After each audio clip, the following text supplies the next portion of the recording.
Hello friend, welcome to the channel pharmacy dictionary. आप देख रहे हैं हमारा मेडिसिन रिव्यू एक्सक्लूसिव सीरीज। इस सीरीज में हम बात करते हैं कुछ इंपॉर्टेंट मेडिसिन के बेसिक इंडिकेशन, यानी कि उसका यूज़ कहाँ कहाँ करते हैं, साथ में उसमें कौन कौन से एक्टिव कॉन्स्टिट्यूएंट है और उनके काम करने का तरीका, यानी कि उनका मैकेनिज्म ऑफ एक्शन क्या होता है, ताकि आप सरल और सिंपल तरीके की मदद से आसानी से कॉन्सेप्ट को समझ सकें।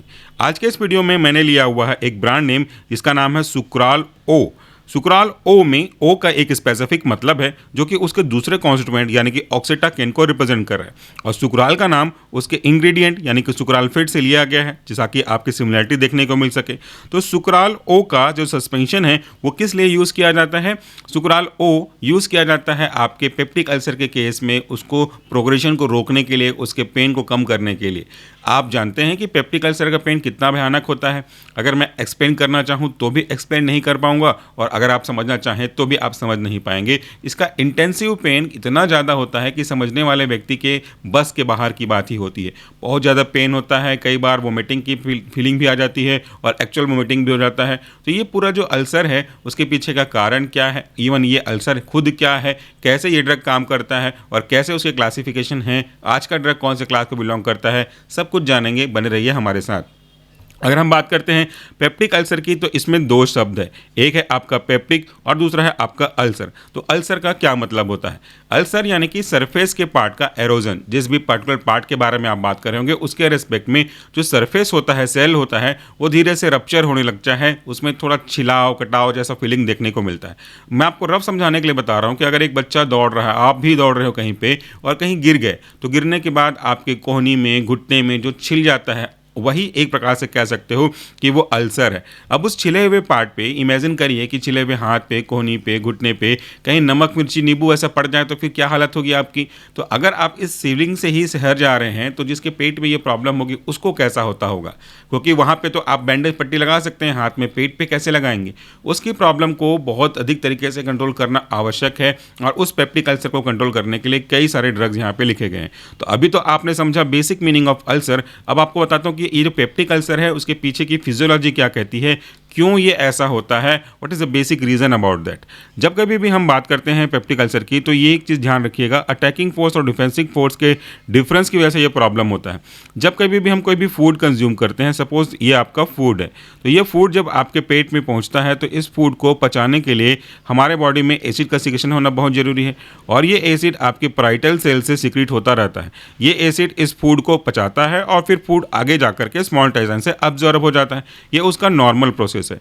लेकिन इस प्रोसेस में एक चांसेस हैं कि ये एसिड आपके जो जीआई के अंदर के पार्ट है उसको नुकसान पहुंचा सकता है। भाई एसिड तो है ही खतरनाक, लेकिन उस प्रॉब्लम से बचाने के लिए बॉडी ने भी व्यवस्था करके रखी है। ये जो प्रोटेक्टिव लेयर है ना आपके बाइकार्बोनेट का, ये आपको उससे प्रोटेक्ट करने का काम करता है। तो यहाँ पे आप देख पा रहे होंगे दो फैक्टर काम कर रहा है। एक है अटैकिंग फैक्टर, यानी कि यहाँ पे जो एसिड था वो अटैकिंग फैक्टर का काम कर रहा है, और यहाँ जो प्रोटेक्टिव बाइकार्बोनेट का लेयर है वो डिफेंसिव फैक्टर का काम कर रहा है। तो जब कभी भी अटैकिंग फैक्टर और डिफेंसिव फैक्टर बराबर होते हैं तो आपको कोई प्रॉब्लम नहीं होती, लेकिन जब कभी भी अटैकिंग फैक्टर ज़्यादा हो जाता है या डिफेंसिव फैक्टर कम हो जाता है तो वो ही आगे जाकर के अल्सर का कारण बनता है। इसको थोड़ा सा और सिंप्लीफाई करना चाहूँगा। जब कभी भी एसिड का प्रोडक्शन ज़्यादा होने लगे किसी भी कारण से, चाहे आपके डाइट की वजह से या बैक्टीरियल इन्फेक्शन की वजह से या स्ट्रेस की वजह से या एनएसएडी ड्रग की वजह से, अगर एसिड का सीक्रेशन ज़्यादा हो रहा है लेकिन आपका प्रोटेक्टिव लेयर उतना ही है, तो फिर आप कैसे बच पाओगे। दूसरी तरफ अगर एसिड का सीक्रेशन तो ठीक है, ओके जितना होना चाहिए उतना ही हो रहा है, आपका डिफेंसिव सिस्टम काम नहीं कर रहा है, तो फिर आप कैसे बचोगे। समझ लो कि एक तरीके से दोनों का बैलेंस होना, दोनों का हार्मोनाइजेशन होना बहुत ही आवश्यक है, और ये जब कभी भी डिस्टर्बेंस होता है तो उनकी प्रॉब्लम होनी शुरू हो जाती है। यहाँ पे अटैकिंग फोर्स मतलब आपका एसिड किसी कारण से ज़्यादा बन रहा है तो आपको उसको कम करना पड़ेगा। अगर आप कम नहीं कर पा रहे हैं तो डिफेंसिव फोर्स को बढ़ाना पड़ेगा, और अगर आप दोनों नहीं कर पा रहे हैं तो उसको मैनेज करना पड़ेगा। तो आज का जो हमारा ड्रग सुक्रालफेट ओ है, यानी कि सुक्राल ओ है, वो देखो उसमें दो ड्रग हैं। पहला ड्रग है आपका सुक्रालफेट और दूसरा ड्रग है आपका ऑक्सीटाकेन। तो सबसे पहले हम देखेंगे अगर ड्रग का क्लासिफिकेशन, तो आपको पहला वाला ही मिलेगा सुक्रालफेट। अगर हम ढूंढें तो उससे पहले हम जरूरी है कि ये देख लें कि पेप्टिक अल्सर को ठीक करने वाले जितने भी ड्रग हैं उनको कौन कौन सी कैटेगरी में बांटा गया है, ताकि हम आराम से समझ सकें उनके मैकेनिज्म ऑफ एक्शन को। सबसे पहली कैटेगरी है गैस्ट्रिक एसिड सिक्रीशन इनहिबिटर। इसका क्या मतलब है? ये ऐसे ड्रग हैं जो गैस्ट्रिक एसिड के सिक्रीशन को कम करने का काम करते हैं। गैस्ट्रिक एसिड मतलब आपका HCl यानी कि डाइजेस्टिव जूस। अब यहाँ पे लॉजिक सिंपल सा है कि अगर ये ड्रग इस सिक्रीशन को कम कर दे तो सिक्रीशन को कम कर देगा तो जो अमाउंट ऑफ एसिड है वो थोड़ा कम होगा और उसके कारण से एग्रेसिव फोर्स है वो थोड़ा कम हो जाएगा। अब इस पूरे ऑब्जेक्टिव को अचीव करने के 4 अलग अलग सब तरीके हैं जो इसी क्लास के अंदर इंक्लूडेड हैं। पहला है आपका H2 एंटीहिस्टामिन्स, इनके बारे में हम ऑलरेडी बात कर चुके हैं हमारे मेंस लेवल मोशन फार्मेसी पे। यहाँ पे दूसरा है आपका प्रोटॉन पंप इनहिबिटर, जिसके बारे में यहाँ भी काफी डिस्कस कर चुके हैं। तीसरा है आपका प्रोस्टाग्लैंडिन एनालॉग और चौथा है आपका एंटीकोलिनर्जिक। इस तरीके से ये आपके पहले क्लास और उसके सब क्लास हुए। दूसरा जो हमारा क्लास है वह है गैस्ट्रिक एसिड न्यूट्रलाइजर यानी कि एंटासिड। इसका क्या मतलब है कि अगर एसिड ज़्यादा बन रहा है और आप किसी कारण से उसके सिक्रीशन को कंट्रोल नहीं कर पाए तो जो एसिड ऑलरेडी बना हुआ है, यहाँ पे ऑलरेडी एसिड बना हुआ है, हम इसको अगर किसी कारण से न्यूट्रल कर पाए तो आपको पता है कि acid plus base is equal to neutral. तो अगर न्यूट्रल कर दिया जाए तो एसिड की जो अटैकिंग फैक्टर्स की पावर है, स्ट्रेंथ है, वो आराम से कम हो जाएगा। तो यहाँ पे एंटा एसिड का मतलब ही यही है, एंटी एसिड यानी कि जो एसिड के अगेंस्ट में काम करते होंगे और बाय नेचर वो आपके बेस होंगे। इसके बाद इसी के 2 सब कैटेगरी हैं, सिस्टेमिक है और दूसरा नॉन सिस्टेमिक है। इसके बारे में तो हम ऑलरेडी डिस्कस कर चुके हैं। अब आ रही आती है आज के ड्रग के रेस्पेक्ट में क्लास की, तो उससे पहले लास्ट जो क्लास बचा है उसको भी इंक्लूड कर लेते हैं। वह एंटी एच पाइलोरिक ड्रग यानी कि बैक्टीरिया की वजह से भी आपको अल्सर होता है, जिसका नाम है एच पाइलोरी। तो ऐसे ड्रग जो कि एंटीबायोटिक इन नेचर होंगे वो पाइलोरी इन्फेक्शन को कॉज करने वाले सब्सटेंस को खत्म कर देंगे, जिससे आपका अल्सर खत्म हो जाएगा। Now come to the point, यानी कि आपका जो सुक्राल्फेट है वो कहाँ पे लोकेटेड है। ये अगर देखें तो ये रहा हमारा sucralfate, drug of our choice for today's lecture. इस किस क्लास में इंक्लूड किया गया इसे इंक्लूड किया गया है अल्सर प्रोटेक्टिव में। देखिए what is the meaning of ulcer protective. पहले समझो प्रोटेक्टिव का मतलब क्या है। प्रोटेक्टिव का मतलब होता है उसको प्रिवेंट करना, उससे मदद करना। फॉर एग्जाम्पल अगर बहुत तेज बारिश हो रही है, सपोज यहाँ पे बारिश हो रही है और यहाँ पे आप हो, तो अगर बारिश में आप ऐसे ही खड़े रहोगे तो आप तो भीग जाओगे। तो आपको प्रोटेक्ट करना है, तो आपको अगर प्रोटेक्ट करना है तो आप क्या यूज़ करते हो, आप छाता यूज़ करते हो। इससे आप अपने आप को बचा लोगे। या तो रेन कोट यूज़ करोगे तो अपने आप को बचा लोगे। अगर आप कोई प्रैक्टिकल कर रहे हो तो हाथ को खराब होने से बचाने के लिए आप ग्लव्स पहनते हो, तो ग्लव्स आपको बचा लेता है। तो यहाँ पे ग्लव्स एक प्रोटेक्टिव काम कर रहे हैं। वैसे ही अगर हम अल्सर के एक जो हो चुका है, क्योंकि अल्सर को हो चुकने से रोक नहीं पाओगे, क्योंकि अब आपका ड्रग वो वहाँ पे तो काम कर नहीं रहा है, गैस्ट्रिक एसिड इनहिबिटर तो है नहीं, ना ही एंटासिड है, तो हम उसको कैसे बचाएंगे उसको समझते हैं थोड़ा सा अल्सर के फिजियोलॉजी के थ्रू। देखो फिर से मैं आपको वही डायग्राम बना रहा हूँ, लेकिन यहाँ पे उसका जो इंटेंशन है वो थोड़ा अलग है। अगर ये हमारा GI है और यहाँ पे अल्सर आपका हो गया है, यहाँ पे अल्सर को मैं कुछ इस तरीके से डिनोट कर रहा हूँ स्टार मार्क से, ठीक है। ये हमारा अल्सर है जो कि ऑलरेडी हो चुका है। अब अगर फिर से पैराइटल सेल में एसिड बनेगा तो ये एसिड जो कि ऑलरेडी अल्सर हो गया है वहाँ पे जा के उसको बार बार परेशान करेगा, यानी कि आपके घाव को बार बार कुरेदते रहेगा। ऐसा वर्ड हम लोग यूज़ कर सकते हैं। तो इसके कारण से इसका तो प्रोग्रेशन बढ़ता जाएगा और यहाँ पे भी दिक्कत होने लगेगी आपको। यहाँ से पेन का परसेप्शन जाएगा और ये जो पेन है उस व्यक्ति को बहुत ज़्यादा इरिटेट करेगा, असहनीय पीड़ा होगी और वो बेचारा बेचैन हो जाएगा। यहाँ पे हम एक चीज़ समझ सकते हैं कि अगर हमको इस अल्सर को बचाना है फर्दर और एक्सपोज होने से, हो तो हो गया, अब उसको रोक नहीं सकते, आप वापस पहले ऐसा नहीं कर सकते, लेकिन अगर उसके एक्सपोजर को रोकना हो तो हमें उसको कवर करना पड़ेगा कुछ इस तरीके से। और इसी कवर करने वाले एजेंट को ही हम बोलते हैं गैस्ट्रिक एसिड के बचाने के लिए प्रोटेक्टिव फॉर द अल्सर, यानी कि अल्सर प्रोटेक्टिव। अब ये कैसे काम करेगा, मैं आपको थोड़ा सा एग्जांपल और दे देता हूँ।